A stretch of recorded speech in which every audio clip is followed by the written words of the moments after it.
I started to think about it, you know, and plus I drank a lot of whiskey, and then afterwards, the edge off it a little, I'm yeah, guessing. I just thought, like that.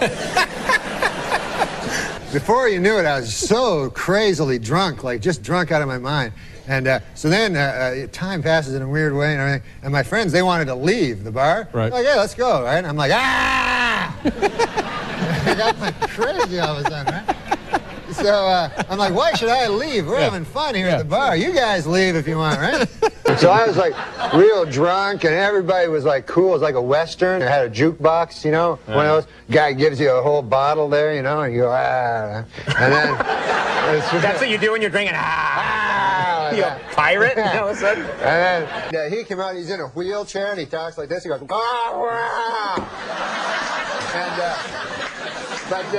he was, I'll get you a couple of hot, dirty broads, you know, and then while you're having sex with them, I'll come into my wheelchair. You know?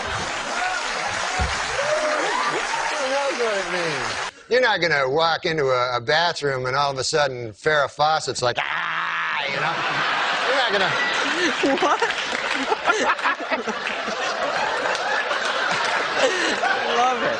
What I'm saying is, why would a famous... Wait, what was she doing? What was that, some sort of cervical belt sander thing, or what was that? Oh, Christ, what are you, Linda Blair? They do.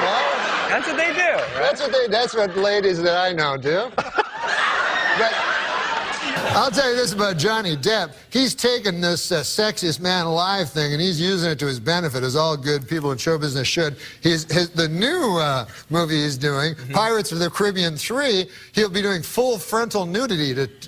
Is that true? Yeah, it's rated R! Oh my God! What the hell was that? I pick up the blue. Why is it that in some sports, like beach volleyball or snowboarding, the women are breathtakingly beautiful, and you would think they would be big, you know, like big. So you think they'd be big monsters of ladies? Why would you think that, though? Well, like softball. Well, we can't be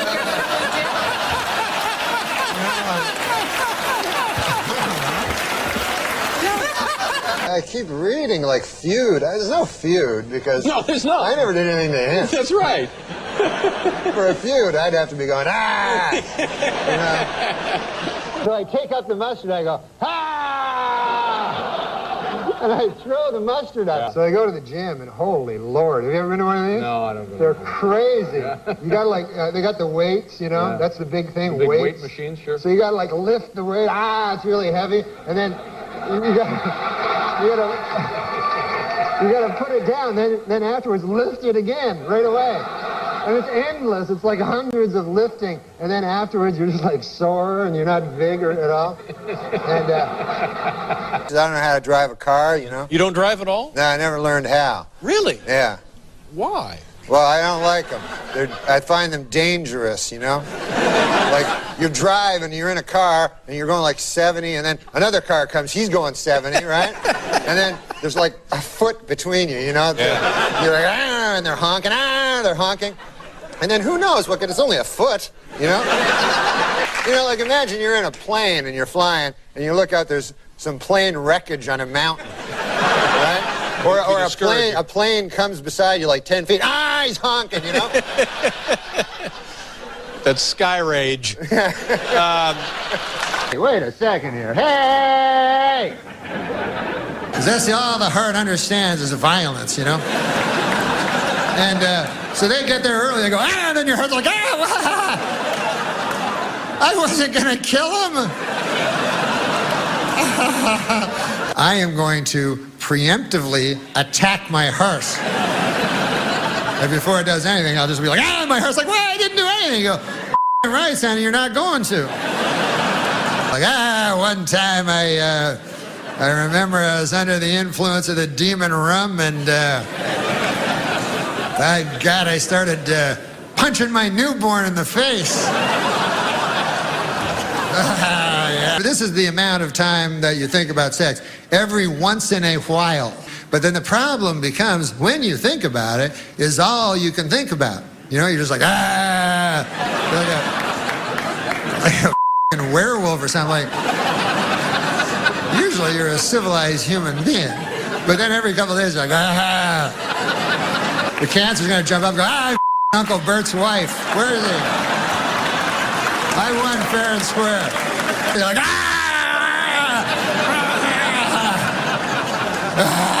your mind's gone. Your mind is gone. That's all I know. Like, I am you. My is going, hello?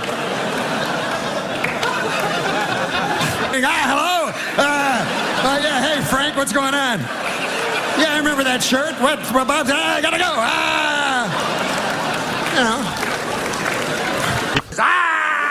You know, because...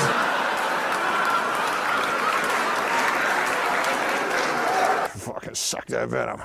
Yeah, you fucking suck that fucking venom. Yeah, you want to spit it out? You got a fucking mouth load. I'll fucking shoot it out of your face, you fucking cunt. You fucking whore. Oh, thanks, dude.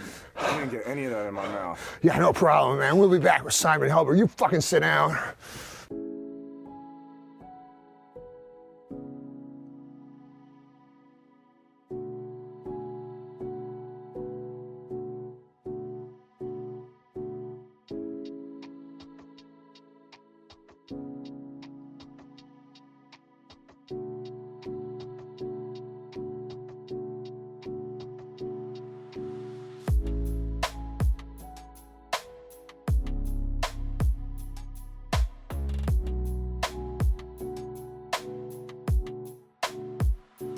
A study says that pot use in high school is up sharply. Don't I know it? Oh, yeah. I'm joking. And, I don't really sell drugs to children. And now, well, singer Willie Nelson, who was arrested recently in Texas for marijuana possession, saw the charges against him dropped this week. A judge ruled the arrest had been illegal because police didn't have probable cause to search his car for pot. How about the fact he's Willie Nelson?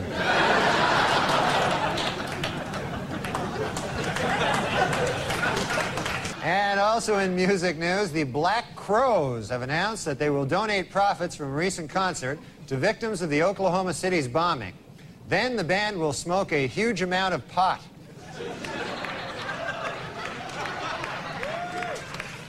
In the December issue of Playboy, 60 Minutes reporter Mike Wallace reveals that he has not only smoked marijuana, but that it made him sexually aroused.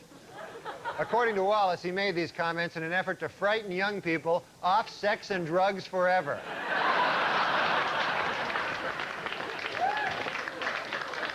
In Amsterdam, a rubber factory has begun producing water beds for cows. Let that be a reminder to anyone who wants to legalize marijuana here in the United States.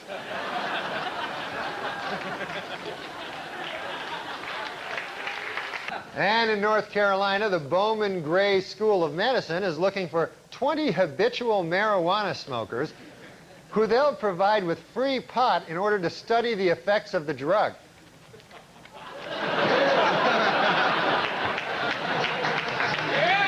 Note to self, spend summer vacation at Bowman Gray School of Medicine.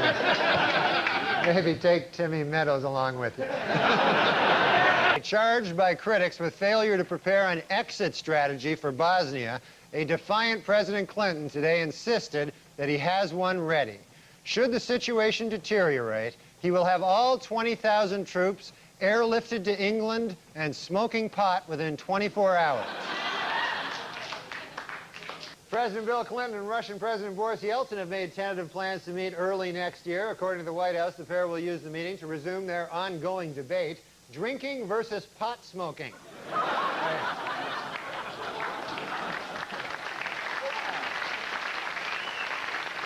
Moments after the Bosnian peace treaty was signed in Paris, grenades rocked Sarajevo, killing 6 people. Asked if the renewed violence raises questions about the ceasefire, President Clinton hopped a plane to England and lit up a big fat joint.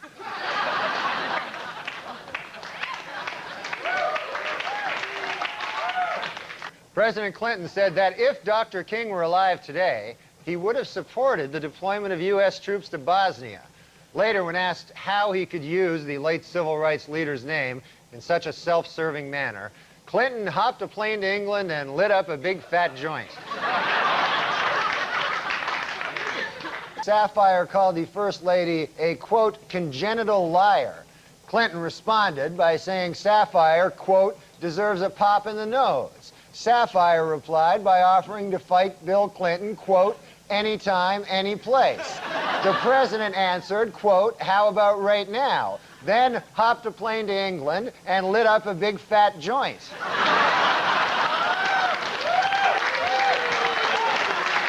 And of course, it was very inspiring to see President Clinton up here on crutches making a speech. I mean, I thought that was just amazing, you know. I mean, it's been difficult for the president. You know, he can't jog now, and he needs help getting around, and he's still, you know, occasionally suffers great pain, you know. On the upside, you got your medical marijuana, so that's, you know.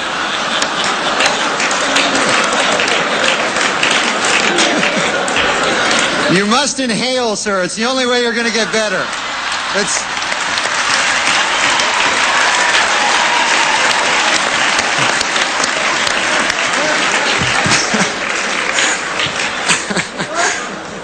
But, we hate the most.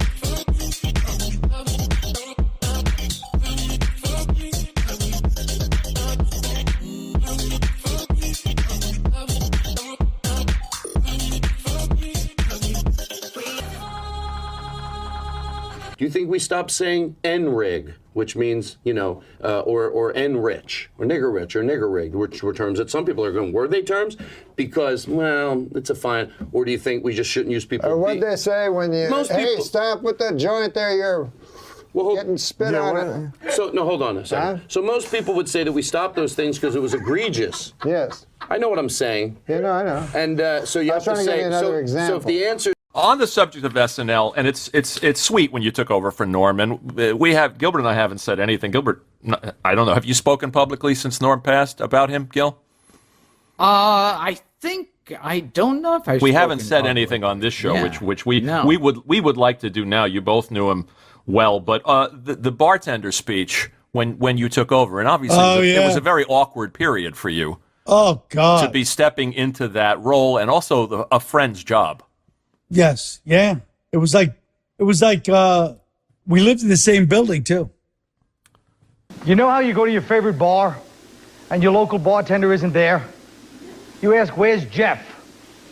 Jeff no longer works here, I'm Steve. And you're thinking, hey, who's this idiot? I like Jeff, but you still want your drink? And even though Steve doesn't mix your drink the same way you're used to, like Jeff, you still like the bar, you don't have to go to a different bar. And even Steve might feel kind of bad because Jeff trained him. Did he ever say anything to you about that? Did he ever give you a blessing? He was so he was so classy in not saying anything. Yeah. You know what I mean? Yeah. So that's all. You have that great I'm Steve, what can I get you? Yeah. The bartender piece. Well, I'm Steve. What can I get you?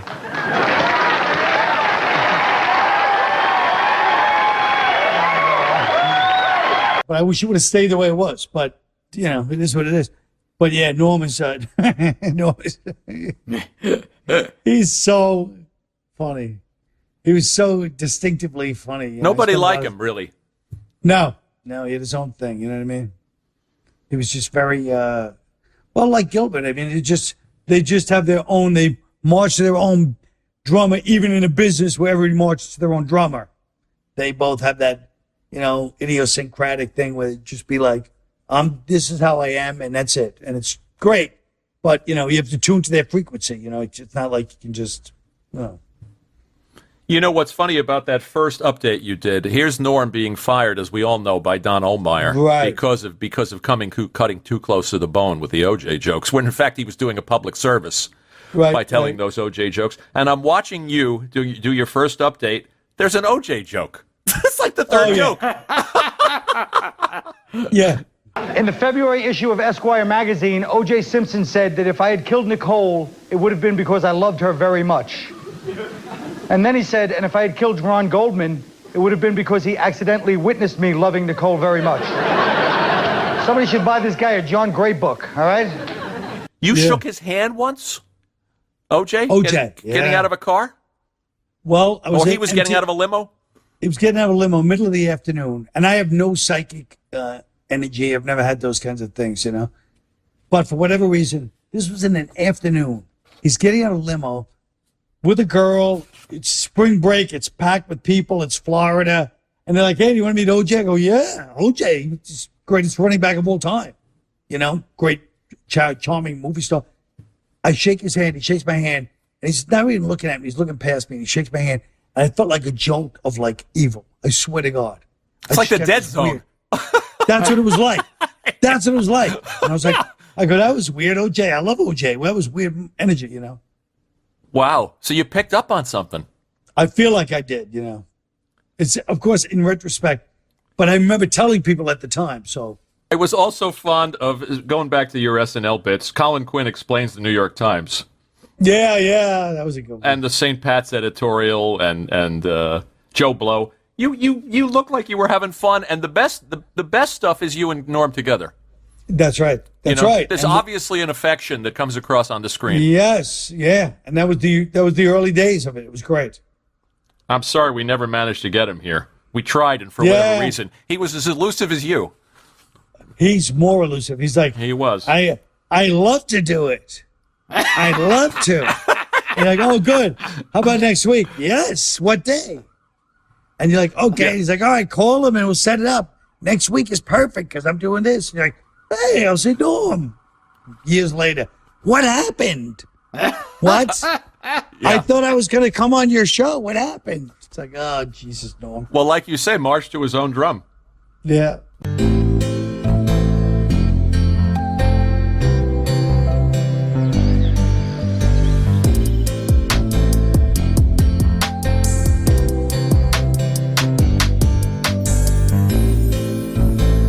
Oh, I remember meeting OJ at a party years ago, and it turns out he was a fan.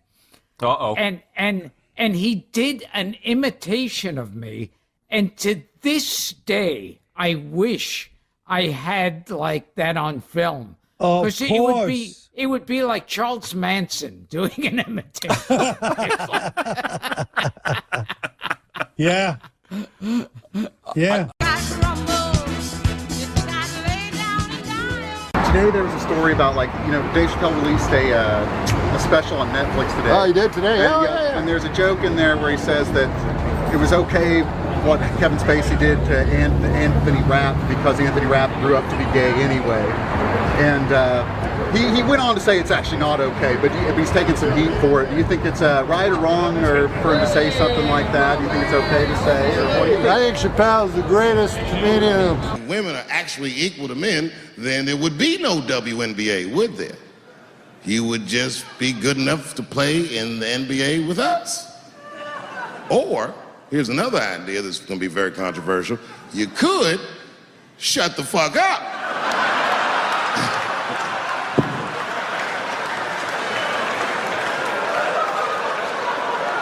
After closing out a successful first season, the WNBA is considering several changes to improve the level of play in the league next year. Among the proposals, extending the playoffs, increasing salaries, bringing back the three-point line, and replacing all the female players with guys.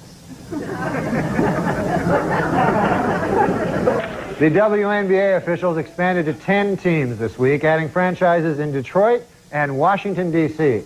But before you get too excited about the new additions to the league, remember, all of the players are still women.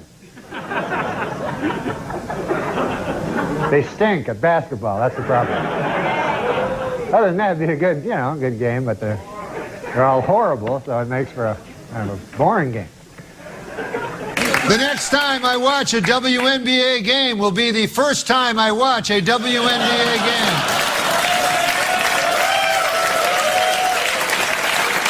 I know more than half the people in this room have been molested in their lives. But it wasn't no goddamn Michael Jackson, was it? kid got his dick sucked by the king of pop. Yeah. I mean, even like you say, your unwanted WNT allegations against Michael Jackson. There had to be kids that were like, well, "This is pretty cool." Yeah. This is not some old pre. I know it's time to close my eyes to old ends, open up to new friends, leave my heart in Berlin, where the tables turning, seeking.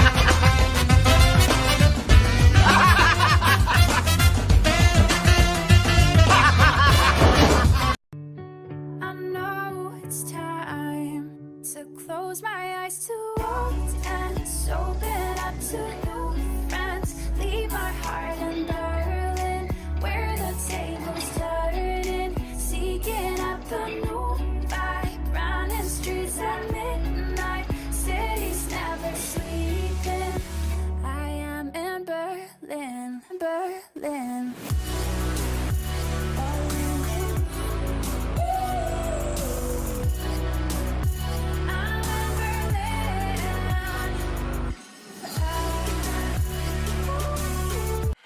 You know, I've noticed lately, everybody has an opinion.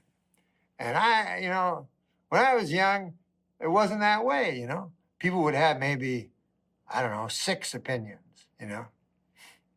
Sometimes you meet a guy, he'd have 8 opinions. You go, God damn, that guy's opinionated. I'm trying to be a better person now. You ever try to do that? I give a guy some money out there, a homeless guy in the street, and this is a kind of odd thing. He had a dog with him. You ever see this? He's a homeless guy, but he's got a dog. That kind of odd there. Guy got no home, you know, but he's got a dog. Yeah. And the dog's really thrilled with this idea, you know. Dog's going, "Hey, pal, I can do this by myself pretty well here, you know. Like the longest walk in the world you got me on here. What the hell?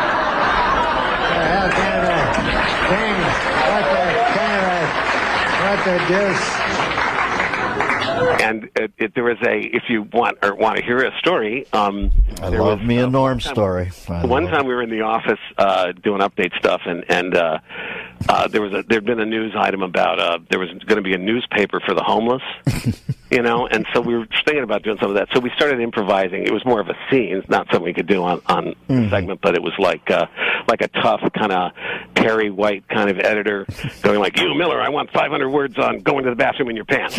You, Immel, give me something. Give me a human interest thing on urine stain matter. You know, that kind of thing." Yeah. And like a lot of like photos, maybe some, a little human side, what are, pets, that kind of thing. And so nothing came of it, and I sort of forgot we had the conversation. And then the first meeting we have after the summer, Norm comes in and goes, "Hey, Downey, remember that, that thing we were talking about there with the, remember that thing with the newspaper for the homeless, that thing, the homeless newspaper?" And I go, "Yeah." He goes, "Yeah, well, I was out in L.A. and I was asked to do this benefit, for the coalition to feed the homeless, and, and I'm going, no. And he goes, "Yeah, I did that bit, They hated it. Hated it." All right, you tell me now. That's the Andy Kaufman part of the joke, or is he actually surprised that they hated it? That's what I can't quite figure with look. I know. Oh yes. And have you ever considered publishing a book that tells all that how-to book? No, but I have considered some way to pass along what I have accumulated. Where's the fun part for me? No, there's no fun for you. There's no fun for me. No, that's true. But what's the fun for you in giving a homeless guy spraying a handful of quarters and watching him dodge in and out of traffic? No, but I'm saying there's... that question answers itself. I'm saying there's fun, and maybe not fun, but you obviously want to give back. You never walked past a homeless person and they're begging you as a fellow human being for something, and you ignore them, and you maybe feel some evil bile come up. No, sometimes I think if I give this person money, I'm kind of agreeing that you can't get out of this situation. Well, but what if they can't? I don't know if they can or they can't. What are the things you'd like to change? Change in the world? Yourself. Oh, and myself? I'd like to give more money to homeless people. I walk past too many of them. I give money to them. I try as much as I can, but every time I walk past them, I go, why didn't I give money to that guy? Well, what else is going on? You went back? Did you get in the holiday spirit? Are you a kind of guy that gets, I try to do something nice, you know? You ever try to do something nice? No. Oh. It's not my style, Norm. But it was Christmas in New York, you know, and I was alone. So anyways, there was a diner that I always go to near my house. It's a really nice diner. And so I went there, and there was this homeless bum there, you know? Just say a homeless guy. It's not politically correct to say bum. But I can't say homeless bum. No, I thought they didn't like to be called bums. Yeah, right. A homeless guy, yeah.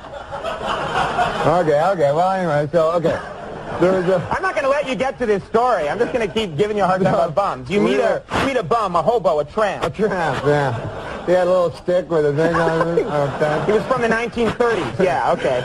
And so he says to me, can I get some money off you? And I don't like giving the homeless bums money. I'll tell you why. Because I figure they'll do the crack. Right? They'll do the crack. Yeah, okay. my mom says never give a homeless bums money because they'll go do the crack. So I said, okay. I said, I don't want to give this guy money. He'll go to the crack. I said, why don't I just bring you in the diner, you know, and I'll get you a meal. I'll buy you a meal. It's Christmas, you know, it'll be nice.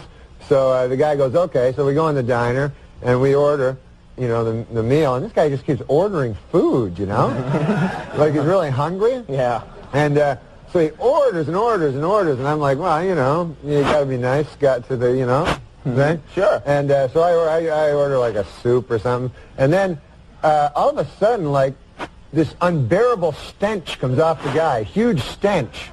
Really? It smelled like That's okay. Anyway, so I don't know what the smell was. But Yeah, it was like, it was like human waste or something, you know? And it seemed to be coming from the guy's, like, trousers. Norm, I said that's okay. Okay. I was like, the stench is enough. We all can do the rest in our heads. Yeah, so this stench fills the diner, right? So I have to go to this diner, right? So everybody's looking at me like, what the hell did you bring a homeless bum in the diner for? With a stench, you know? So I'm like, I'm trying to eat my soup. I can't even eat it. And I'm wishing I'd bought this guy crack. I wish I'd got, you know what I mean? I wish I'd gone found some crack and bought it for the guy. So, anyways, and everybody hates me. The guy that, you know, I go there every day. And so then the end of the meal comes. This guy's ordered everything, and I'm looking at my wallet. I only have like 28 bucks. It was like 31 bucks. All I had was a soup. And so now basically we're two homeless bums, you know? Neither of us. So I go, look, buddy, and he's been jabbering about Rockefeller. He was at Rockefeller's funeral. I didn't know what he was talking about. And I go, look, buddy, you got to come up with something here, you know? Kick in something. You want him to? Yeah, that's only fair. He ate almost everything. I had a soup. He was having a hamburger. So the guy goes in his pocket, and then I didn't want him to. Who God knows what he has in his pocket, right? But he had some coins, and they were all gross, and they were like, some of them were black. Anyway, that's my Christmas story.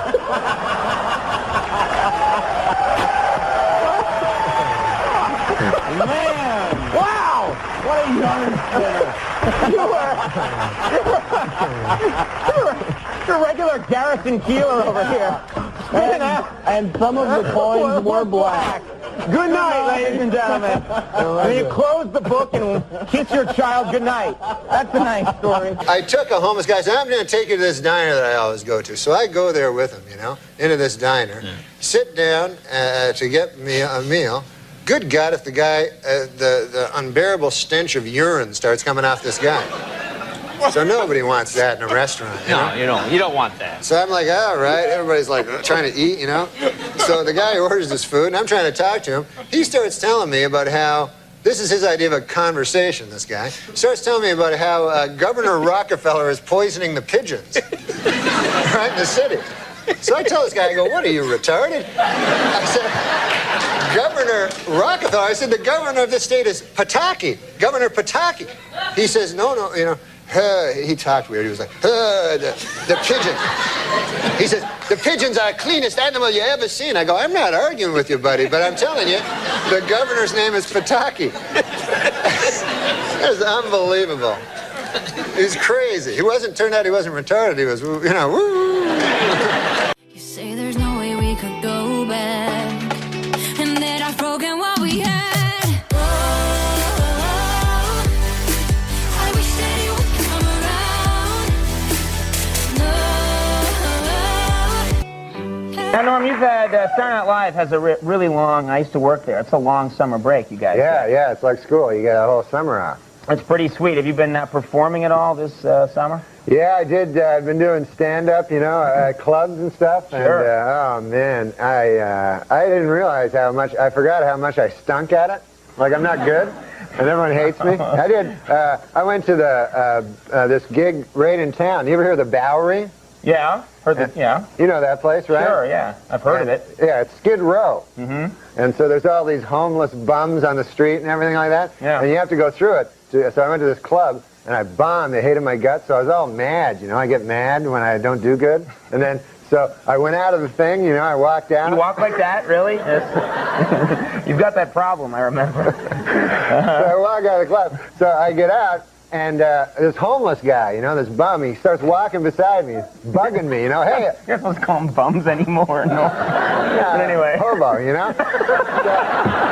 A tramp. Yeah. Okay, riding the rails. Yeah, right. just a layabout, and he's like coming up to me, and he's like bugging me. I want money. They always want money, you know? Yeah. They never have money, you know? So, that's the problem with them hobos, yeah. So they're like, hey, give me some money. And, you know, sometimes they'll walk with you. So I said, look, man, I'm going to give you some money if you just go away. I'm mad at him, you know? I was mad. I go, here, and so I pull in my pocket, and I just give him a bunch of money, like change, you know? Yeah. Give it to him. I go, go on, get out of here, you dirty bum, you know? So he goes away. So then I go to get the subway, you know? And I look at my pocket. I've given the guy, I don't have my token, my subway token. Oh, you gave it away accidentally. And I don't have a wallet or anything, so I was thinking I was going to try to jump the thing, but I thought then, you know, I get in trouble for that. So I said, I got to find that bum, that homeless bum, you know? So I have to go back, and I'm walking back the street, and there's all homeless bums. They're all lying there on the street. Yeah. And I don't know which one is which. I can't remember. So I'm like lifting up guys' hats and stuff, you know, and looking under newspapers. So finally I find this character. I go, hey, you. I go, give me some of that money back, you know? And he's like, no, go away. He's turned mean, you know, because I was mean to him earlier. He goes, go on, get out. This is like a biblical tale. Yeah, okay. The New Testament. All right, go ahead. I felt sorry for him. He had no place. And so I go, okay, forget about it. And I go to turn around. And then I grab his cup, like, real quick, and I start running. I like how your running is like walking, just turned up like 10 degrees. Okay. So it was great. And then I felt bad, though, because when I looked through, I had like about $1 more than I gave him. You know? Oh, that's not right. That's not right at all. Yeah. That's terrible. Yeah. Well, sometimes they say if you give, you'll receive more in return. That's the sweetest story I've ever heard. I'm all choked up now. Now I heard also you've been you did a little cross. Probably just down on his luck. Yeah, that's what happens. Why'd you feel you had to throw that in? I don't know. You know. I read books on the Great Depression, and they seem cool. But I would like to, it would be fun to go, I don't even like my wife anyway, and I don't got no money. I'll just get a stick and a pouch and head out. No one does that anymore. No one ties a rag to a stick anymore. And what are you going to do? You're going to find a partner is what you're going to do pretty quick if you value your life. Really? Yeah. You see, people, it's all going to be different once the Great Depression, because my dad used to tell me about the Great Depression. Like, if I had money to invest in right now, you know what I would invest in? Guys jumping off the top of buildings. You think that's not going to happen, but soon that's going to be very big. And then those guys won't be powerful anymore because most of them will be dead and the rest severely crippled. And so the powerful guys will be the old hobos. The hobos from olden times? From the original Depression. Oh, okay. Those guys are still around? Some of them never gave up the life. Okay. And they use that stick for more than carrying a pouch on, I'll tell you that. I don't even know what that means. What that means is they'll drive your head, they'll, like an overripe cantaloupe it looks like. What? Until... What the hell is that? They'll club you to death for a sandwich. Oh, my God. Well, thanks for spelling it out for me. All right. So you're afraid of these hobos? Well, of course I am. You really think these old hobos from the Depression, you think there's any one of them left? Yeah, there's Kitchener Leslie. What? He's an old hobo that's waiting in wait for his time. You'll know all about it. You just wait. Hey. You will literally say anything. You know, I mean, I have opinions. I mean, I have opinions that everybody holds, you know. I don't know. Yellow's the best color, you know, but I don't know if you call that an opinion. You know, it's just a, oh, hold on, it's my phone. There's a guy will come on TV and go, hey, listen, let me ask you a question. Do you like yellow? And I go, yeah, of course I like yellow. And he goes, yeah, well, so does this guy. And they show a guy, he's waving, pointing at someone that doesn't exist, wearing a yellow shirt, you know? And then I go, Ruth, get out here, goddamn. Here's a guy on the TV that's speaking for me finally, Ruth. You know, I'm always talking about how cool yellow is. Well, this mother finally, a person that's speaking not at me, but for me. I like bananas. I go, God damn, I never looked at it that way. I like bananas too. You go, they're yellow. I go, God damn, you're right, they are yellow. Ha! What say you and me go buy a yellow banana? I was at a party with a friend, and so I noticed you first. And you returned my gaze, knew how to quench my thirst. You took me to that room like a dream come true. The dance you performed was just for me and you. Kisses on the neck, then you work your way down. Let yourself go for me all around town. Seductively stood.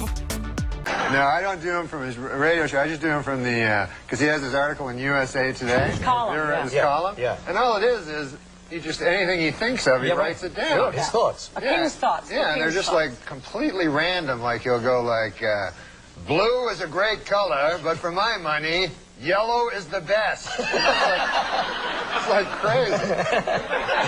That's all, Larry. It's supposed to make you think. Yeah, it makes you think. He goes, I don't care what. Tell me some of the Asian things that, like, you know. Like what you saw, like small penis? No, like names, yeah. Oh, well, yellow, yeah. Yellow? Yeah. Who says that? Who says yellow? You're a coward. Hey, yellow. No, that's yellow. You're yellow. Yeah. I've never heard of yellow. No, never. That's our skin color, but. Yeah, yellow man. That's just what yellow you man, said. that's what you say. God, you made that up. Oh, no, Hey, yellow man, get out of my bar.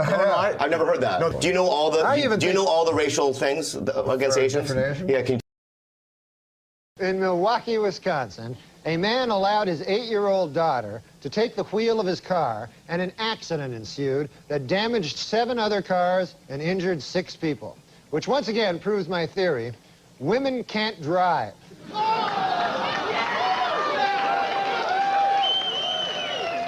New medical research shows that men and women have different food cravings, men preferring meat and women preferring sweets. Scientists trace this back to caveman days, when men had to go out and hunt for food while women sat on their fat asses eating chocolates.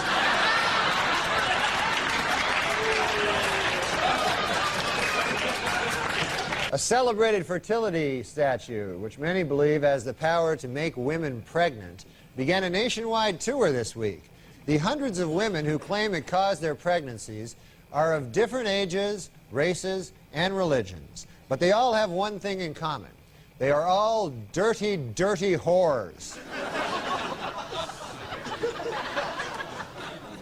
A new book claims that Madonna once smeared peanut butter all over John F. Kennedy Jr.'s body and then licked it off, which just goes to show you Madonna's a whore.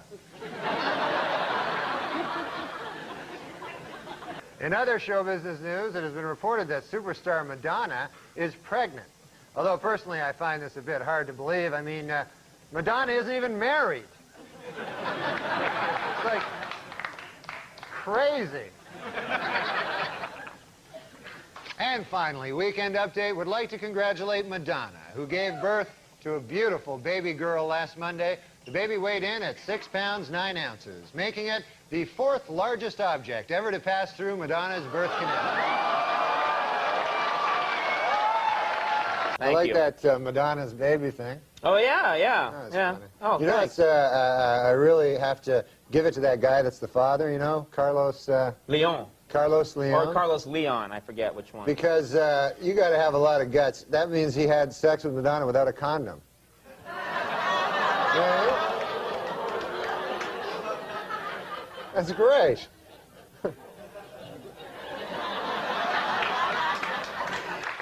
Pop singer Madonna was outraged this week when a tabloid photographer snapped her picture while she was breastfeeding her new baby. Apparently, the baby was blocking her nipple.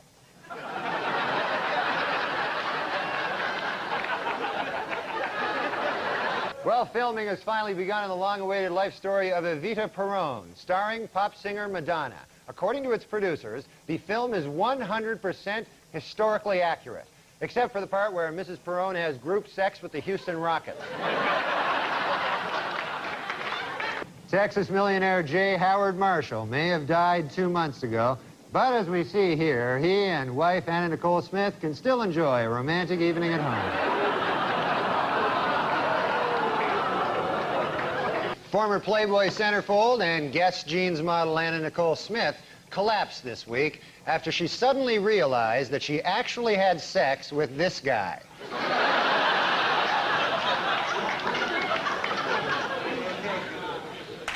And finally, in entertainment news, ex-Playboy centerfold Anna Nicole Smith has filed for bankruptcy.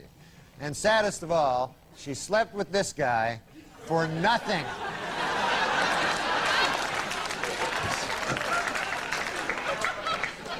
Well, the Learning Annex in New York is offering a new course to teach women how to smoke cigars. The fee to enroll in the class is $100. The fee to watch the class is $200. According to a new study from Yale University, in order to duplicate the physique of a Barbie doll, the average woman would have to grow to 7 feet, add 5 inches to her bust, and trim 6 inches from her waist. So ladies, you have your mission, now get to it. Hollywood prostitute Divine Brown has written a book describing in lurid detail exactly what she did with Hugh Grant. The book sells for $25, but for $35 she'll show you.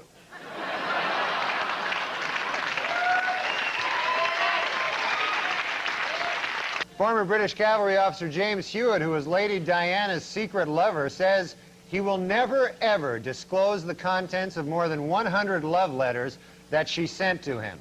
This, according to Hewitt's new book, I Banged a Princess.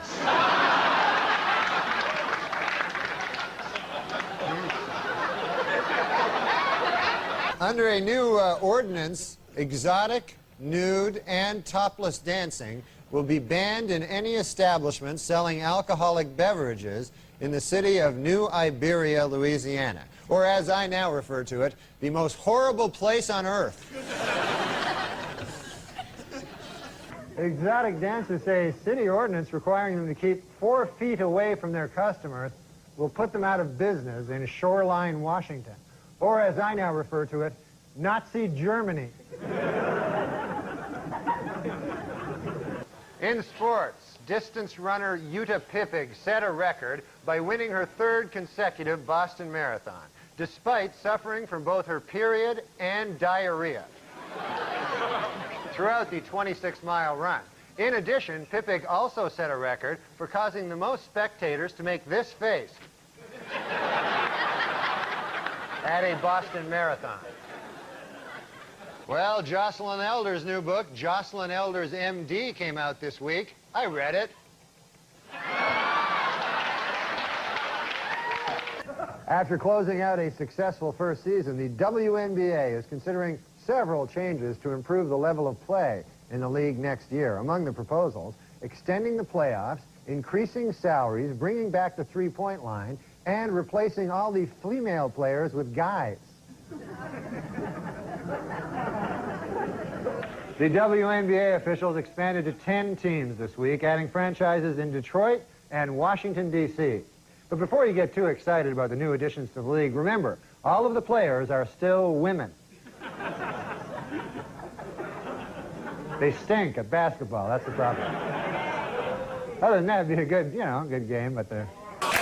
The next time I watch a WNBA game will be the first time I watch a WNBA game.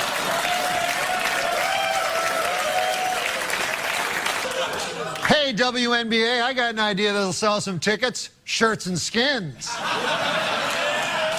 It was a bad week for the restaurant chain Hooters. The company has been forced to pay $3.75 million to settle a sex discrimination suit brought by male job applicants who claim that its policy of hiring only women is unfair. The settlement was hailed as a landmark case for guys who try to ruin everything.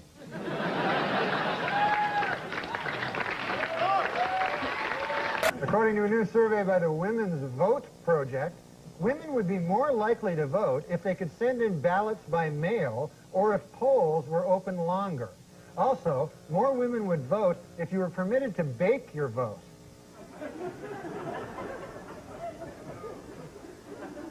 They like to bake.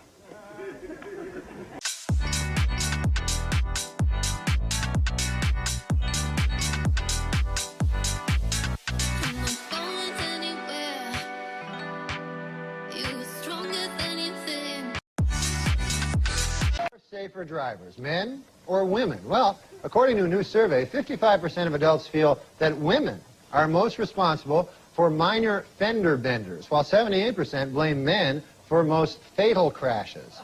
Please note that the percentage in these pie graphs do not add up to 100% because the math was done by a woman.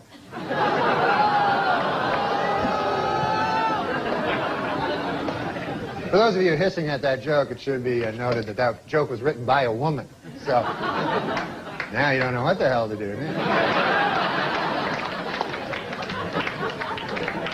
No, I'm just kidding. We don't hire women.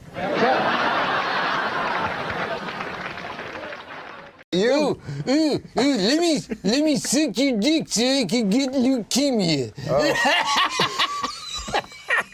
They're doing a shot of Dara right now. Leukemia. How did Alan Thicke get into the leukemia bit?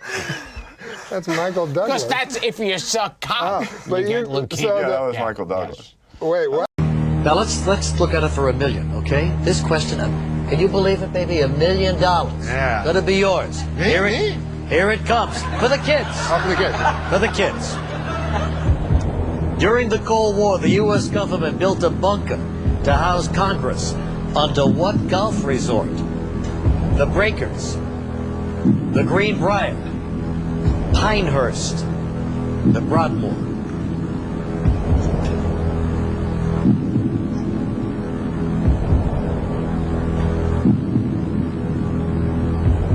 I mean, they always say don't go with the obvious one, right? That's what somebody told me backstage.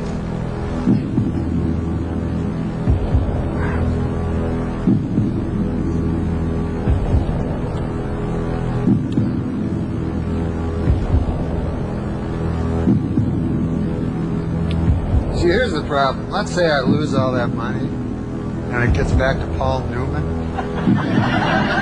That's going to be a problem. I look like a... You'd lose $468,000. I wouldn't lose it. The children. Of course the children would lose it. But you would lose it for the children. You don't want to do that, do you? I don't know, man. It's... You got a little gambling streak in you, don't you? You want to see if you could beat the game, don't you? You want to win $1 million, don't you? Well,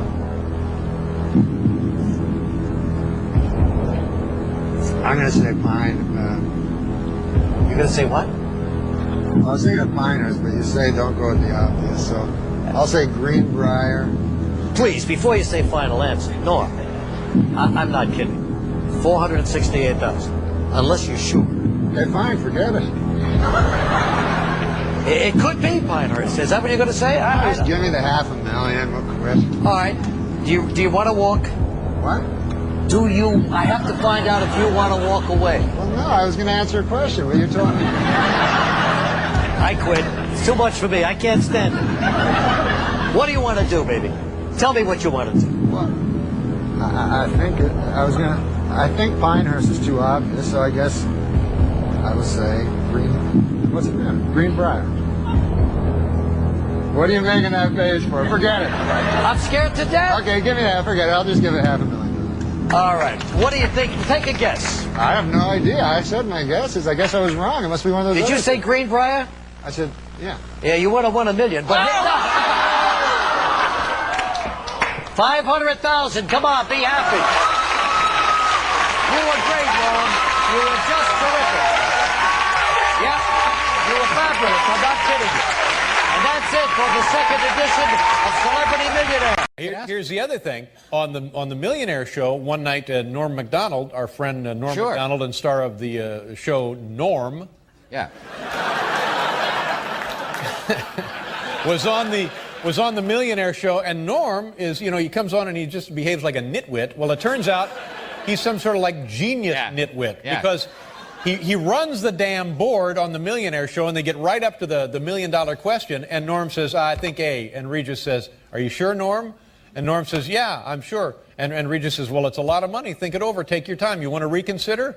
And then Norm says, oh, what are you driving at, Regis? Maybe I got the wrong answer. You're telling me I got the wrong answer? Right? So now Regis makes Norm start to sweat. Right. He's about to go home with $1 million. Yeah.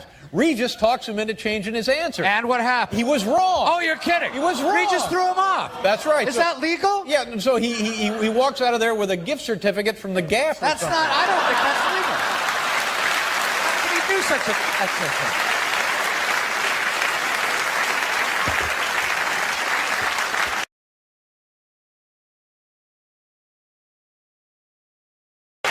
Now, what about, I told this story about this when Norm MacDonald was on your show.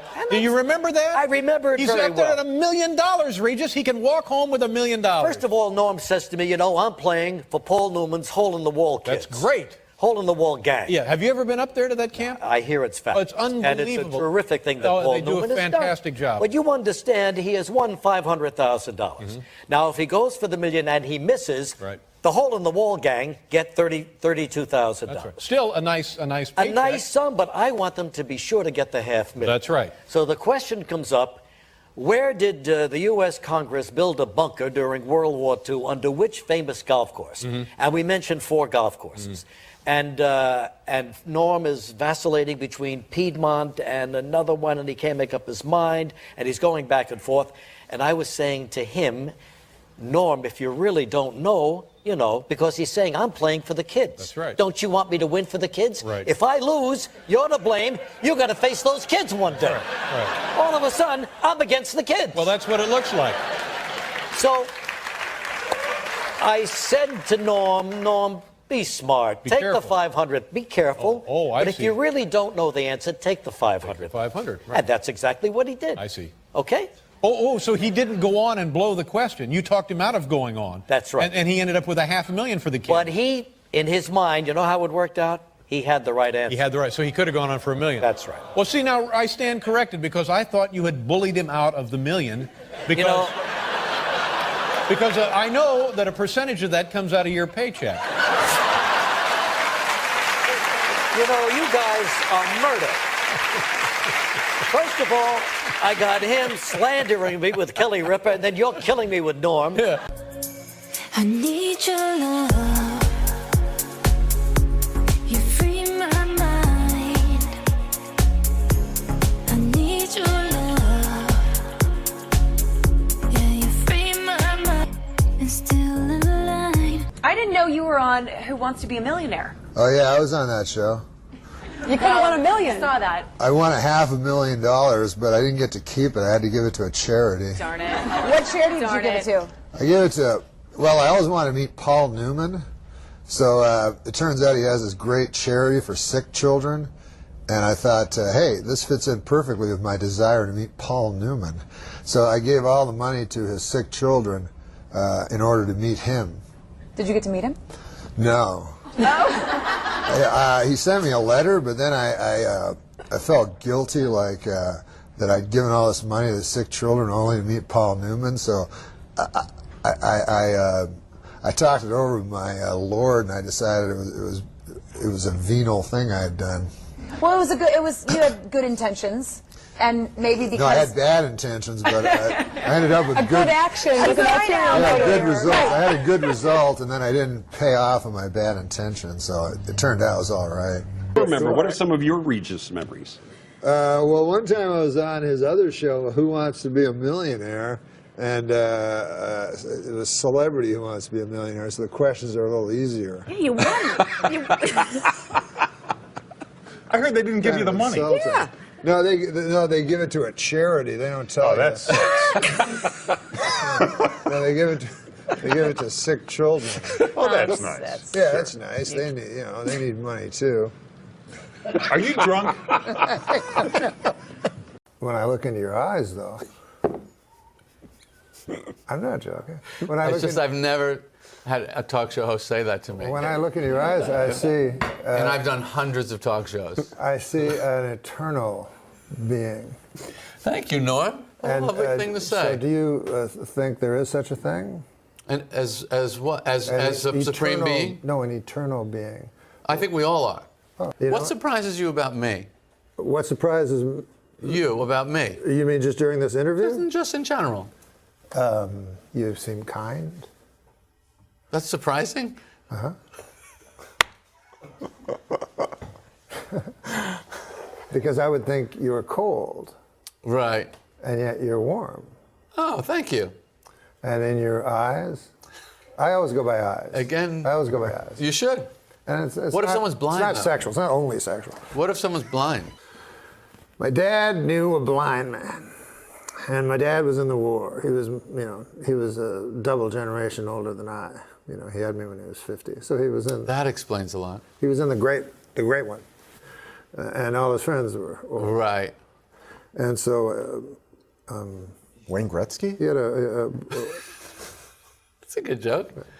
So he had a blind friend, and he come over, and my dad said, "Do you want a Coke, Elmer? RC Cola." Oh, God damn. We don't got no RC Cola. We got Coca-Cola, the gold standard. Right. And this blind bastard wants an RC. So go down to Avonmore, take him, pick up an RC. Well, that's a 1.5 mile walk. Right. So I walk with this blind son of a bitch. And he says to me, he wants me to describe everything. So I said, okay, well, on the left there's some cows lowing, and, there's a fence. He goes, is it like a wood that's near petrified? I said, yes, it is. And how big is it? 3 feet. I said, John Neil Majerison used to own this land. He said, I don't want to hear that. He says, just tell me what is. And so all of a sudden, I saw things as they were. I was very young, but I'll never forget that.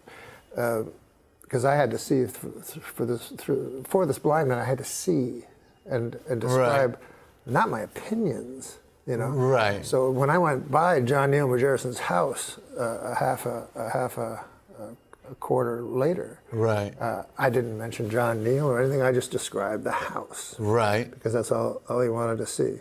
And then I began to realize that life is what is, not what you think it is, or not even what it appears to be sometimes. Mm-hmm. But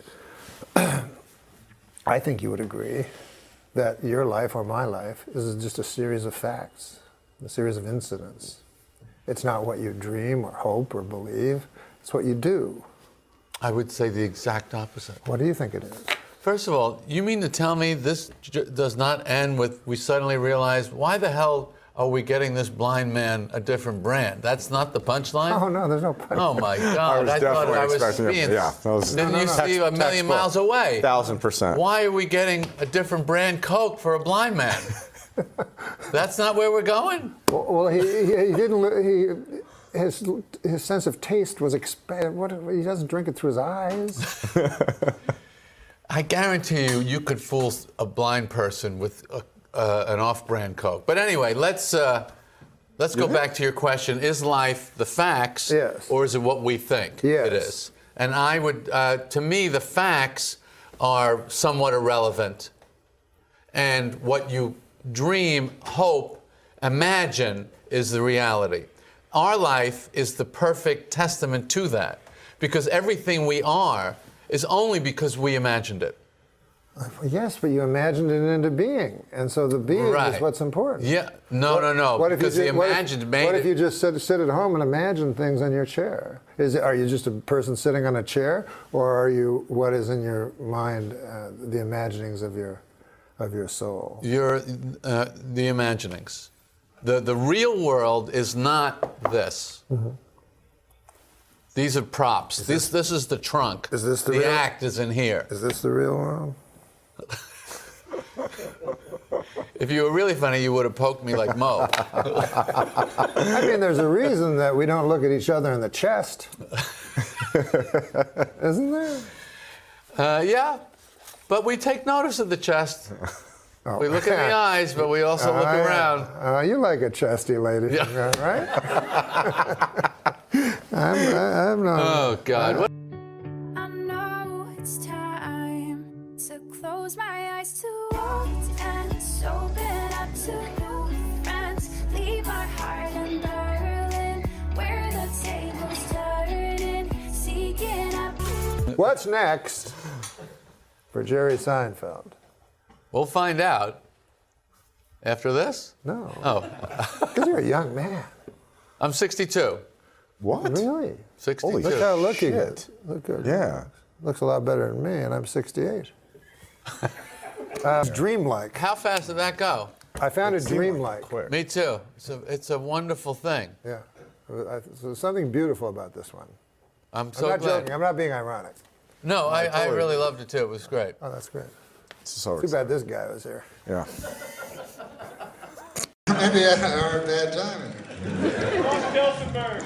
Tilsonburg. God damn, my back still aches when I hear that word. But anyways, I'm in America and Hamilton. Maybe we can figure out one by the end of the show. We got the smokestacks and the tie cats and good old Hamilton. The tie cats. Tie cats. Hey, there's Howie Meeker doing the play-by-play. He was before old Don Cherry and I got but Howie Meeker, of course, would not do tie cats telecasts because that's not hockey. But listen, let's go to the prepared text. There's no prepared text, but I've written some words down on this piece of paper because Steve brings a goddamn fucking computer out. And then he got me nervous. I'm like, what if I forget everything? Computers, listen, nothing smarter than a computer. You see where they played Jeopardy against a computer? Did you see that fucking thing? And then, so it's a computer, right? His name is Watson. He goes by the name of Watson. Anyways, so he plays two human beings, and then everybody's fucking surprised when the computer wins.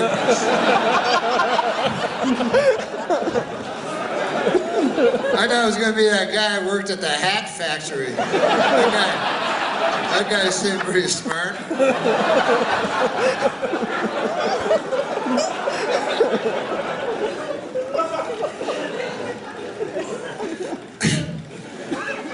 Even their anecdotes, you know, Alex Trebek's like, well, Watson, you have a funny story for us? And he's like, yeah, one time Oscar Wilde went up to George Bernard Shaw, and then the next guy's like, fuck, this sounds like another good one.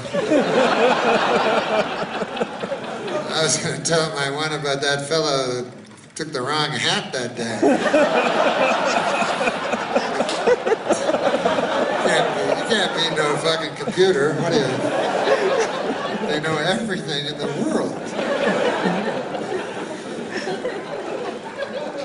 dirty stuff on the computer, like computer pornography. I would advise you not to, on account of I don't know. I think it changes you.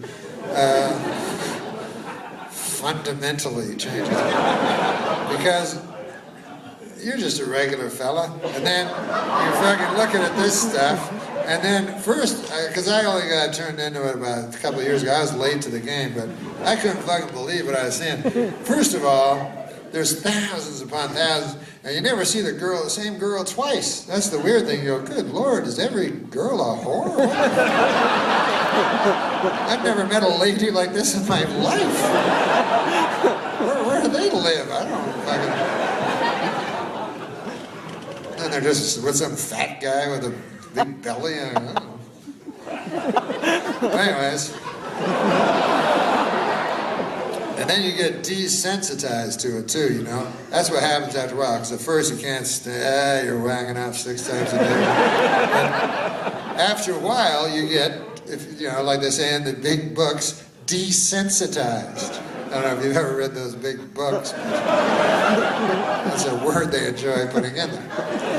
And what that means is you're watching it and you're like, man, she's only taking 6 cocks up her ass.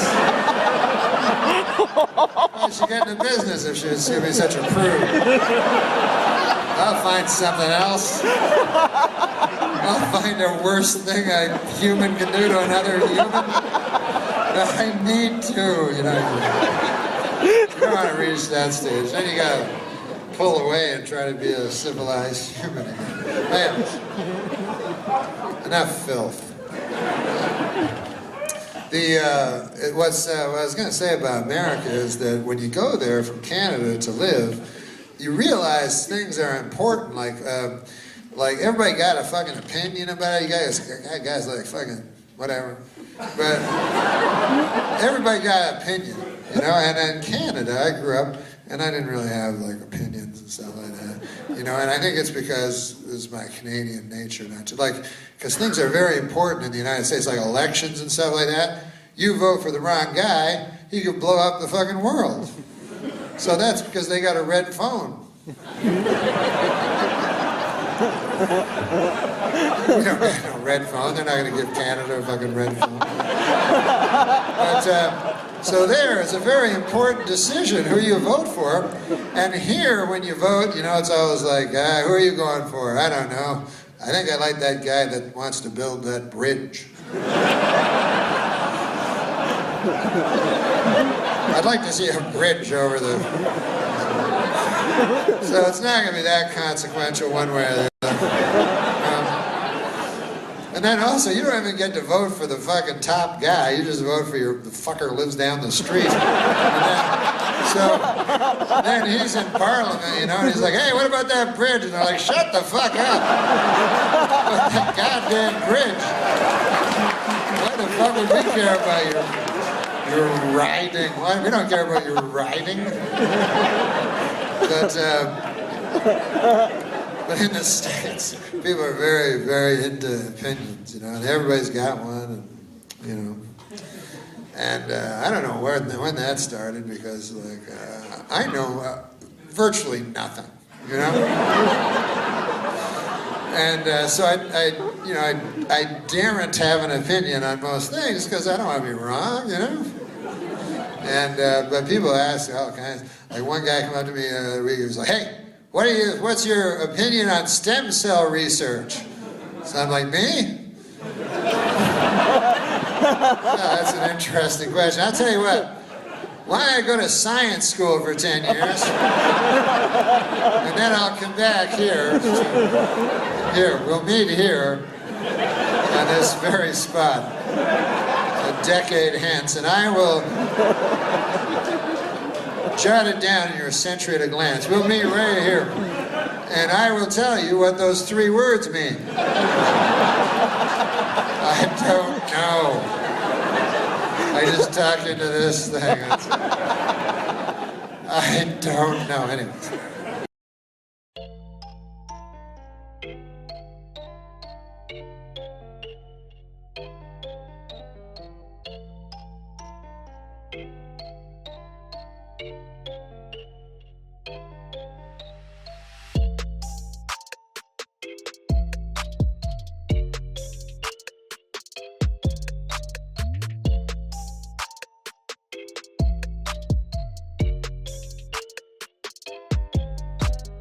There's one other thing I'd like you to read, which is, I think, a chapter that really struck me. I'm speaking, totally genuinely. I read this chapter called The Final Chapter. The final chapter. It's called The Final Chapter. It's not the last chapter. Well, of the book, but it's called The Final Chapter, and it's not quite as long. And it's not a funny. I don't think it's funny.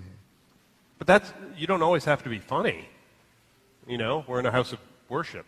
I know, yeah. But I love that chapter because I feel like... I was Jewish. You were? I am Jewish. Oh, you are? Yeah. Oh, I didn't know that. I was Jewish for what happened? 2 years. Well, I knew a rabbi. Yeah? I had many, many biblical questions when I was young, and they were never answered I was Presbyterian. They were never answered by my pastors and stuff. And then I met a fellow that was Jewish, and he introduced me to his rabbi. And so if I had a question, then like one time I had a question about the Lord's Prayer, and I said there was a line in the Lord's Prayer that said, "Lead us not into temptation," and so I thought that it was without God's ability to lead us into temptation, and I asked the rabbi the question. I said, "How could God lead us into temptation? It doesn't make sense to me," and he said, "I'll get back to you." And then you converted. They study, yeah, I went to... So can I set this chapter up briefly?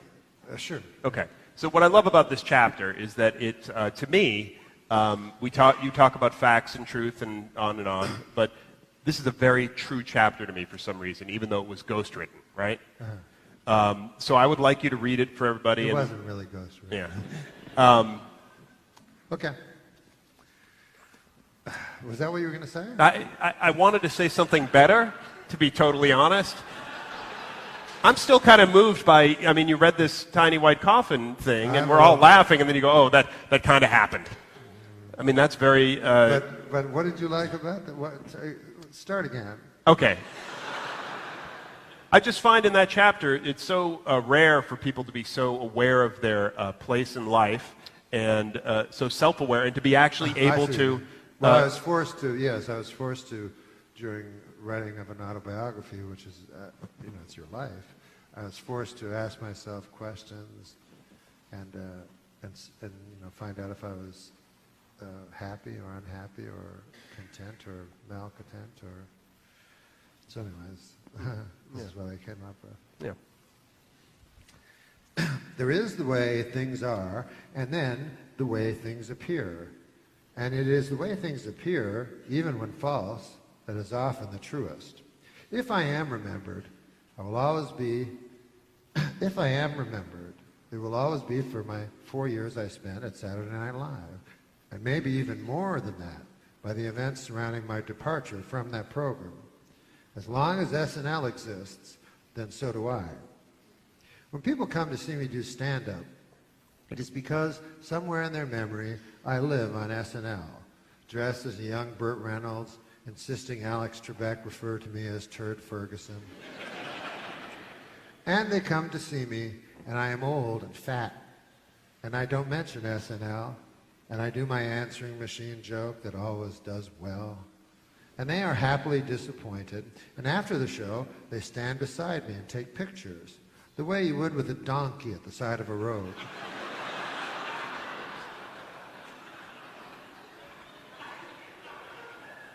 They tell me they are big fans, and they don't care what their girlfriends say.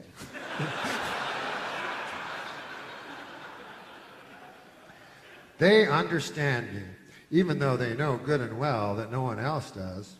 I'm dry, they say. The next time I come to their town, they do not show up.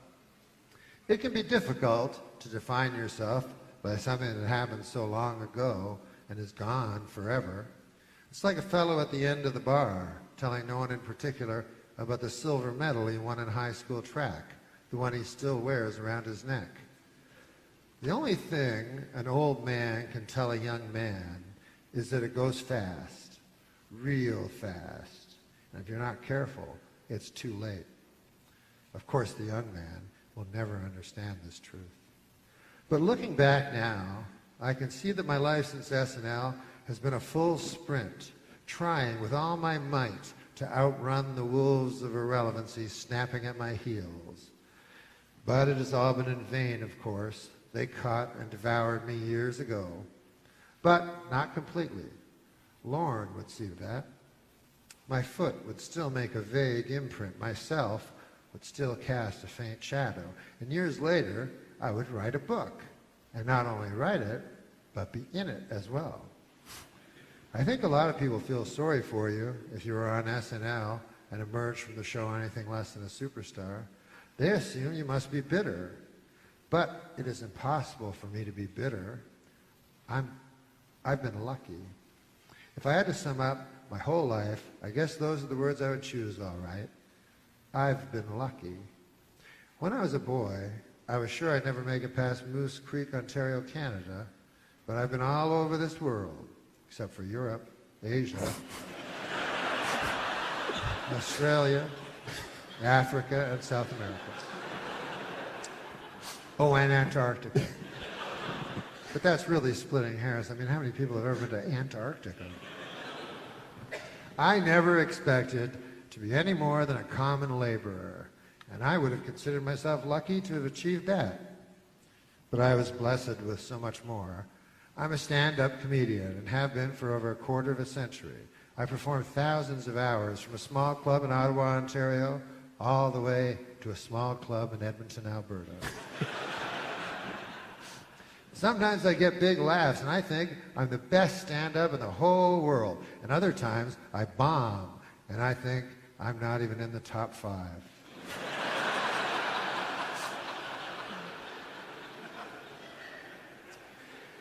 Before I was famous, I had a whole bunch of jobs where all I needed was boots. People would look right past me in the street, or if they did look at me, it was with a mean look. But when I got famous, people would look at me and smile and wonder where they knew me from. If they flat out recognized me, they'd laugh and dance like they'd won a prize. And I'd just stand there and smile and feel warmth from their love. So the fame made the world, which is a real cold place, a little less cold. And as for my gambling, it is true, I lost it all a few times. But that's because I always took the long shot and I never came in. But I still have some time before I cross that river.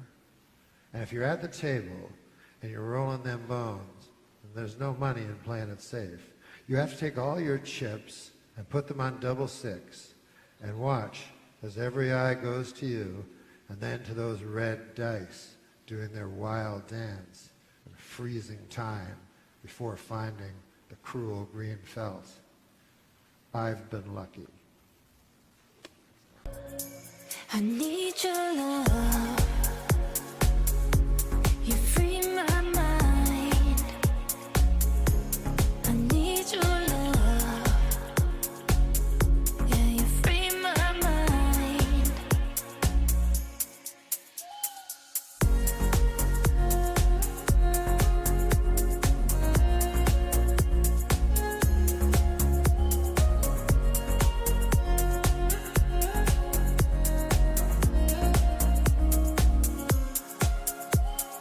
We could be miles away and still align.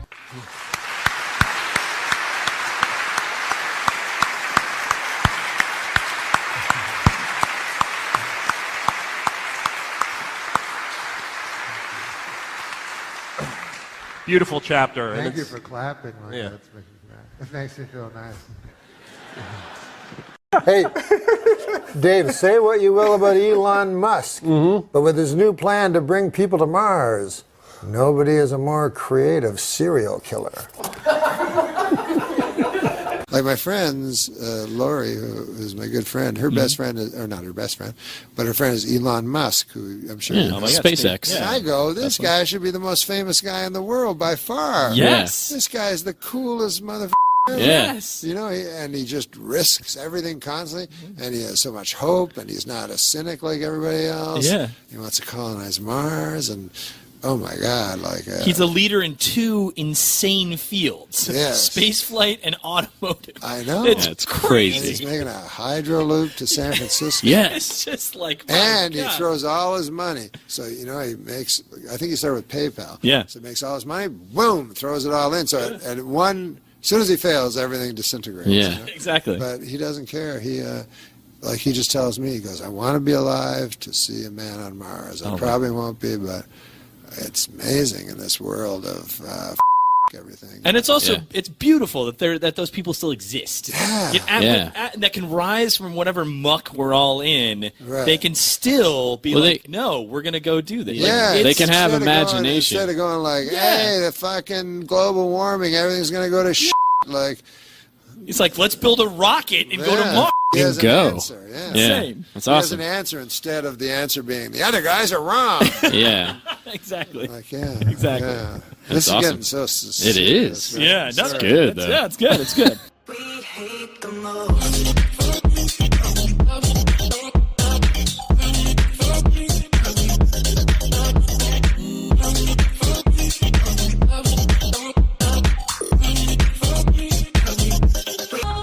My Uncle Phil. You ever meet my Uncle Phil? I didn't meet your Uncle Phil, no. Oh, you didn't? He was... Yeah, we don't know each other that well. Remember? That's true. No, I've not met your Uncle Phil. He's a good man, Uncle Phil. So he was telling me, he's just one of these guys that has so many lives pushed into one. He just does so many things, Mm-hmm. And he was telling me, he says, he's a kind of a jack of all trades, you'd call him. Yeah. That's a good phrase. Yeah, he's a jack of all trades. So he was telling me, he said, the problem is you're not really appreciated for any single thing because you're so good at so many things. You understand what I mean? I hear you. Yeah. So he said to me one time, he says, Norm, he says, we were just walking through his town, of Monkland, Maine he lives in. And we were just walking through the town. He's an old fella, Right, one of the old people. Yeah, he's 80. Yeah, 80, okay. 80 years young, he says. So he goes, Norm, you see that barn over there, he says to me. I look over, there's a barn. I go, yeah. He goes, I built that barn with my own hands, all by myself. But he goes, do they call me, do they say there's Phil, the barn builder? No, sir, he says. I said, yeah. He goes, look over there, you see that weather balloon? He says, you don't know this about me, Norm. He says, I was one of the first men ever to fly in a weather balloon. Wow. He says, but do they say, hey, there goes Phil, the weather balloon pioneer? No. He says, look over there's a bakery that I started. That dirty bastard Bob has it now, but I'm the guy that started that bakery. And I go, all right, easy. And he goes, I started that bakery and I was the best baker, but does anybody go, oh, there goes Phil, the great baker? No, he says, but he says, let me tell you something, Norm. He says, you have sex with one goat. And...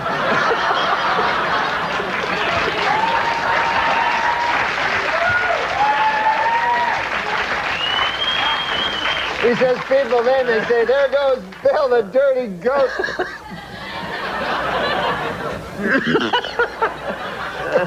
Get rid of that. We don't need that microphone anymore, do we? Wow, well, I do want to meet this man someday. He sounds fascinating. We got to talk about this. Did you ever work at the Comedy Store? No, Mitzi didn't like me. What? She didn't care for me. Yeah, that's what I wanted to know about. I wanted to hear about that, your history with the store. I was there a few months ago and you popped in with Sebastian. Yeah. I think it was your first time on stage there since 1979 or something. Man Cow. What's his name? It's Maniscalco. That's it, you got it. Yeah, Man Cow. Sometimes he just goes by that by itself. Yeah. He interviewed me once. You were very respectful of the audience. And you don't fuck around. You entertain the audience. I do, sir. And some comics seem to have no regard for that. That's their prerogative. Right. Mr. Dangerfield, what I liked about him, and it was kind of a throwback to Benny and Hope and all those guys, is he had the greatest jokes. Yeah. But he not only had the greatest jokes, he talked funny, and he looked funny, and he moved funny. Now, now thought must have been behind every one of those actions, you know? And did you ever think of doing that? Did that ever occur to you to physicalize? I think the only guy I can think of is Brian Regan off the top of my head that has great jokes and, and a funny voice. And Sebastian Mancow. Sure. Also has some wonderful physicality. Yeah. I think he's maybe one of the best physical comedians I've ever seen. Is that right? That's also a great stand-up. There were guys like Charlie Callis who they would sell the joke with, you know, and they would do funny physical things, but the act really wasn't much. No. So now you have a guy who can move funny and has great stuff. That's a powerhouse. Yeah. And have you ever considered publishing a book that tells all that how-to book? No, but I have considered some way to pass along what I have accumulated. I don't really know how to do it. Do you have any ideas? Well, perhaps you could executive produce a show with Sebastian Mancow as the star. I could do that, yeah.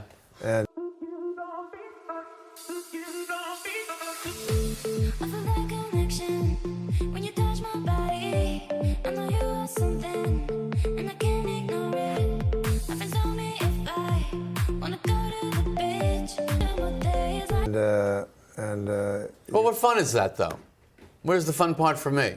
Well, no, there's no fun for you. There's no fun for me. No, that's true. It's but what's the fun for you in giving a homeless guy spraying a handful of quarters and watching him dodge in and out of traffic? No, but I'm saying there's that question answers itself. Still, it goes. Did on. you see Django Unchained? Yeah, I did. Okay. You remember when Leonardo DiCaprio and the boys were sitting around watching the slaves the fight to death? Yeah, awful. Yeah, awful. Oh, he's not doing what I told him, for God's sake. Bravo, Luigi, così, dai! Dai che sei più rapido! Come on now, boys! A fight to the death! But isn't that what boxing is? No. You and your rich friends, you go to Vegas, you say, bring up those poor black people from the ghetto. In the ghetto. I don't think that's the requirement. And a mother cry.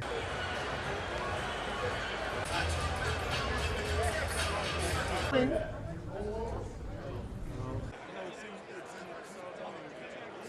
don't think that you have to be African American. You have to be poor. Okay. Well, it just so happens, I think.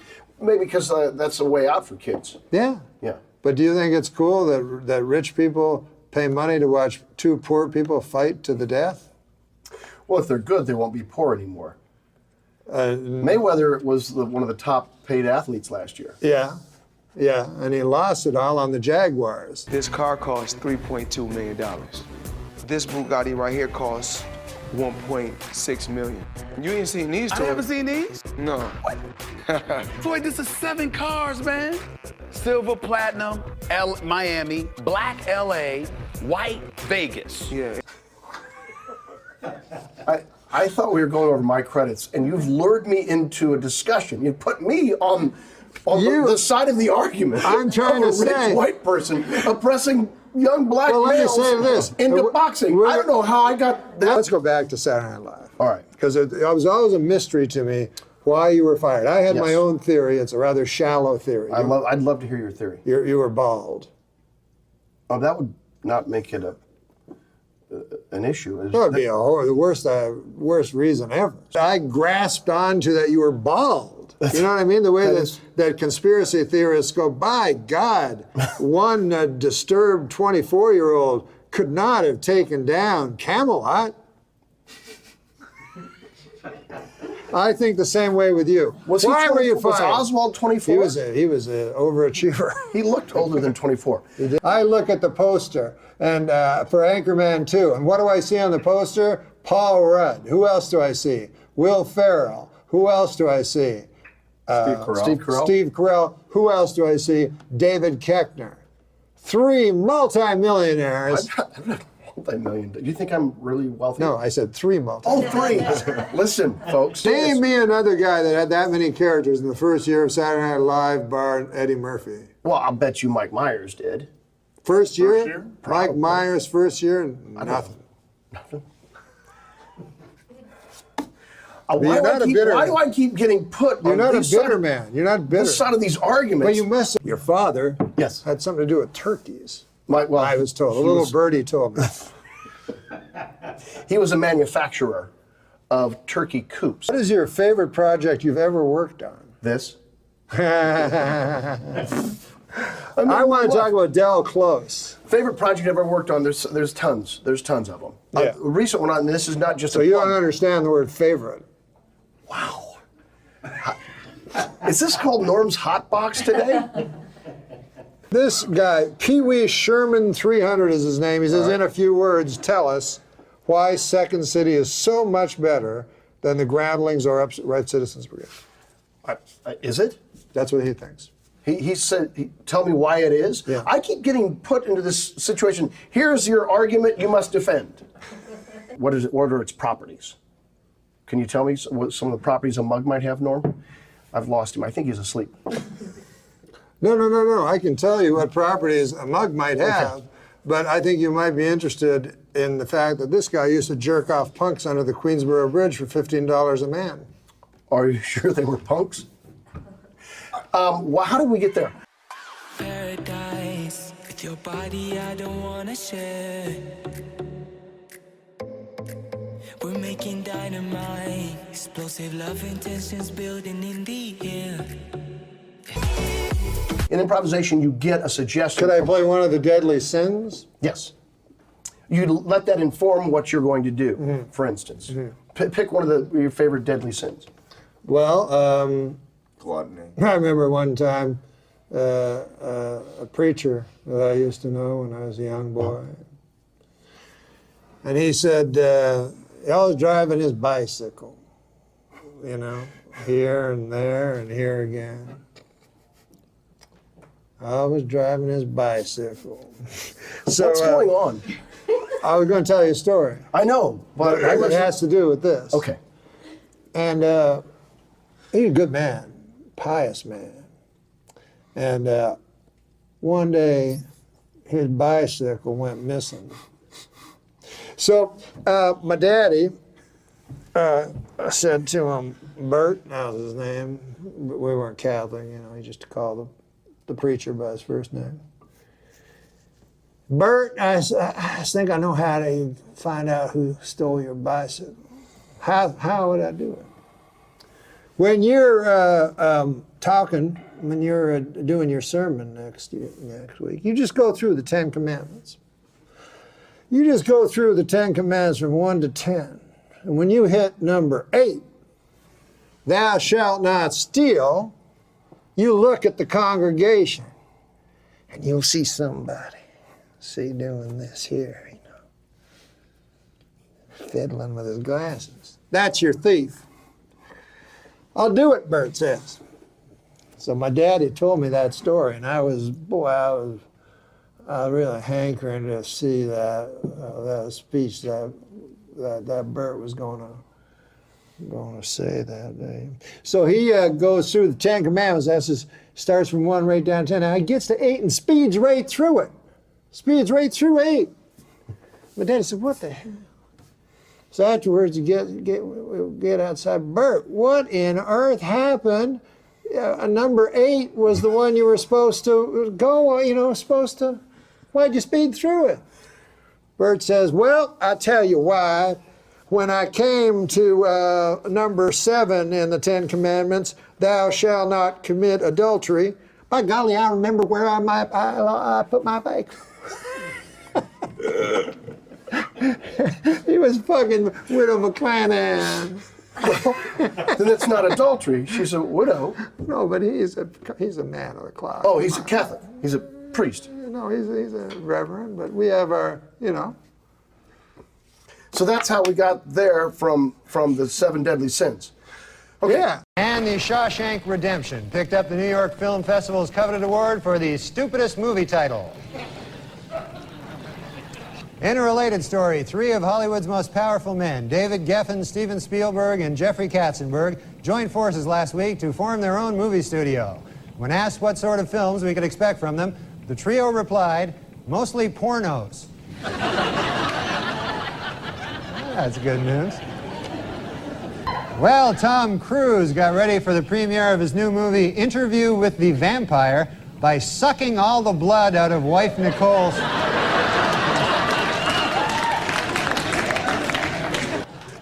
And now it's time for Weekend Update's movie reviews. This week I saw Interview with the Vampire. And here's my review. Not gay enough.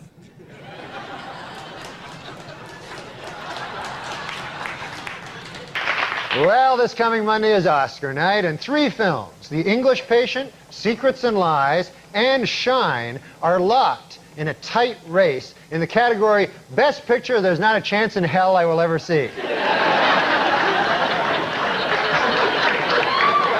No interest at all in seeing them. And finally, the Oscar nominations were announced this week, and Tom Hanks and Jodie Foster are in a heated competition in the Academy's controversial new category, Best Retard.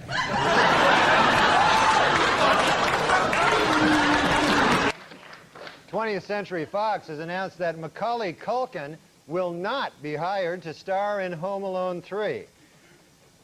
Studio spokesman said that it was nothing personal, but with Culkin now 16 years of age, the only way to keep him in the film would be to make the character retarded.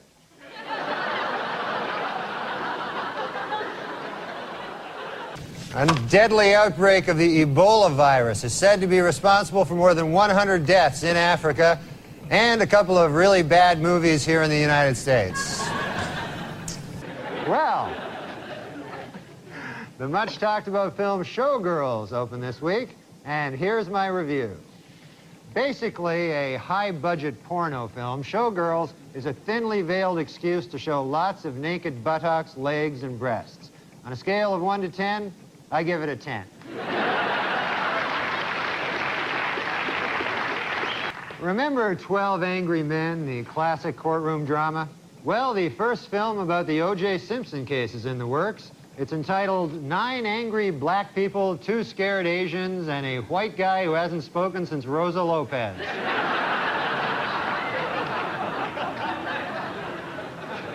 Well, the long-running TV series The Love Boat is being made into a big-screen feature by New Line Cinema. The producers have announced that the entire original cast of Gavin MacLeod, Bernie Capel, Fred Grandy, Ted Lange, Lauren Tweez, and Jill Whalen will have to pay $7.50 to see the movie just like everybody else.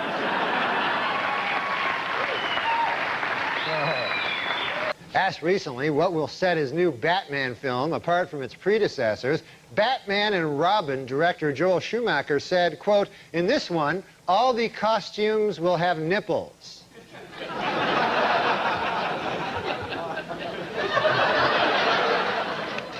Note to self, do not watch the next Batman and Robin.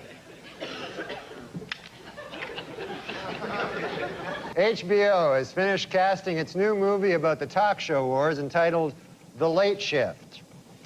Tapped to play Jay Leno is Daniel Roebuck.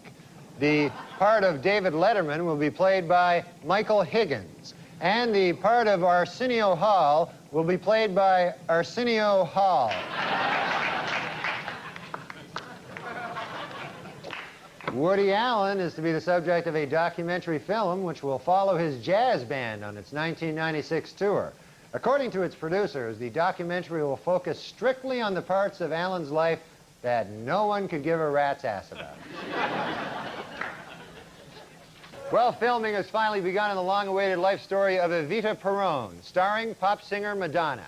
According to its producers, the film is 100% historically accurate, except for the part where Mrs. Peron has group sex with the Houston Rockets.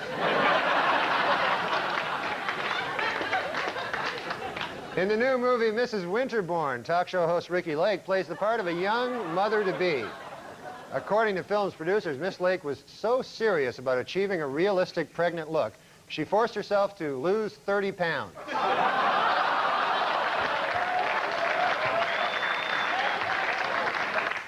Well, for the second week in a row, Richard Gere's new film, Primal Fear, was #1 at the box office, leading many Hollywood insiders to wonder, hey, you think that gerbil story is true?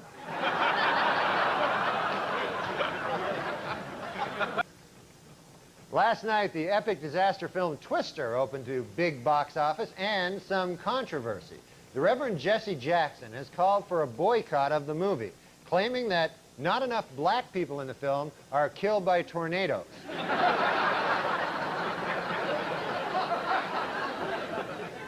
At the box office last week's #1 movie, The First Wives Club, was knocked out of the top spot by a new film, The Hotter, Younger Second Wives Club.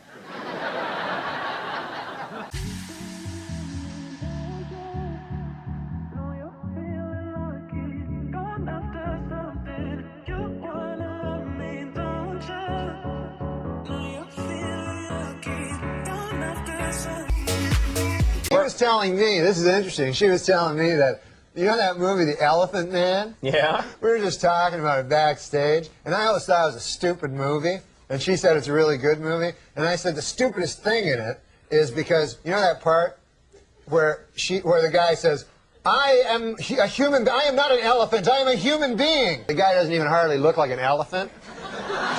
So why would you would be the worst movie critic in the world. So, but one big news story: Twister is the big what do you call it? Movie, yeah. Twister's the big movie, and I got some news. Apparently now they're thinking about Oscars for the movie. Yeah, they're thinking of Best Actor for The Wind.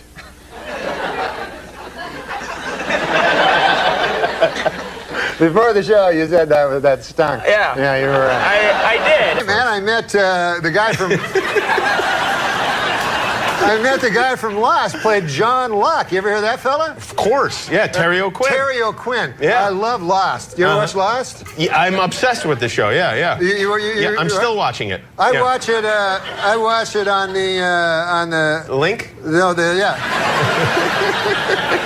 You got that working? On the computer, where you can watch like you can watch them right after each other. So you don't have, there's no cliffhanger, you know? Yeah, you I know about that. You probably watched it 6. Do you think I'm 80?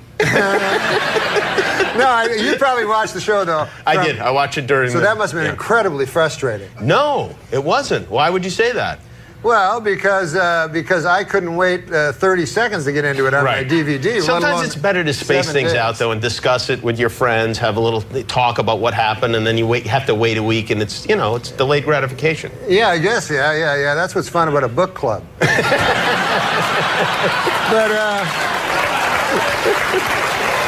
But here's the thing. Where are you in the run of Lost? I'm finished. I'm finished. But I realized something around season 3 that these guys that wrote the Lost, they didn't know they were going for 6 seasons. So they did not have this planned out. You don't think they did? No, they did not write a 400-hour TV show that then cut it up.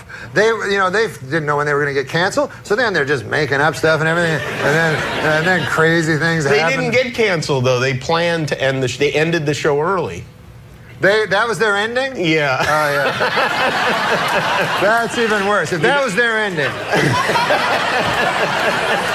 That was their ending. I do not like, I don't like ambiguous endings. I want to know. I don't want to try to figure it out. What about the Sopranos ending? Did you like that? You didn't care for that? I want to know. I don't want to be left. Like, I remember this movie, Lost in Translation. Bill Murray couldn't love the guy more. But you ever remember that movie? Yeah. At the end of the movie, you see it, it's all good and everything. He runs through the crowd, whispers into Scarlett Johansson's ears. They don't have him mic'd. That's unforgivable. You're like, what? And then they're like, yeah, you figure it out. I'm like, me? I'm supposed to figure it out? I'm watching. This is what I like to do. I like figuring out movies in the same way. That would be like me going, hey, man, I'm going to buy a car. I think I'll go down to Detroit, see if they need any help welding. Right? I can't believe you're not American. It makes no sense.